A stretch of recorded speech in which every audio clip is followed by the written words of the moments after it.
Syederalun dalam rangka memperingati Tahun Baru Islam 1445 Hijriah, komunitas masyarakat Aceh di Kanada menggelar festival bertajuk Muharram Islamic Competition. Festival tersebut berlangsung di menasah milik komunitas masyarakat Aceh di Vancouver pada Minggu 23 Juli 2023 mulai pukul 11 waktu Kanada.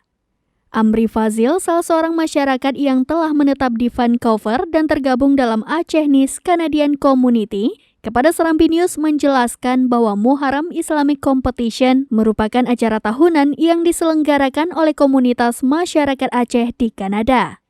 Selain untuk menyambung silaturahmi antar sesama masyarakat Aceh di Kanada, Festival Muharram juga bertujuan untuk mengenalkan budaya dan hari-hari besar Islam kepada generasi muda Aceh yang berada di luar negeri.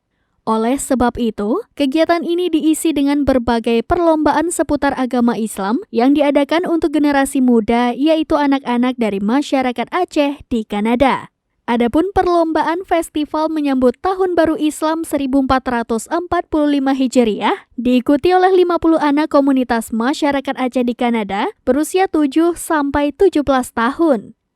Kegiatan ini memperlombakan beberapa bidang agama seperti fikih, tajwid, hingga pengetahuan agama Islam lainnya. Jadi, ini adalah sebuah acara tahunan yang kamu peduli tiap-tiap tahun yang diikuti lebih kurang 50 anak teenager dari umur 15 sampai 17. Dan adapun tujuan daripada kegiatannya, kamu udah di luar Nanggro yang mayoritas non-Muslim, supaya generasi Aceh dan anak-anak kamu akan ditipu tentang hari-hari kebesaran Islam. Jadi, perlombaan tajwid, fikih dan rukun-rukun tentang Islam supaya animenya baik gada budaya dan tentang agama walaupun di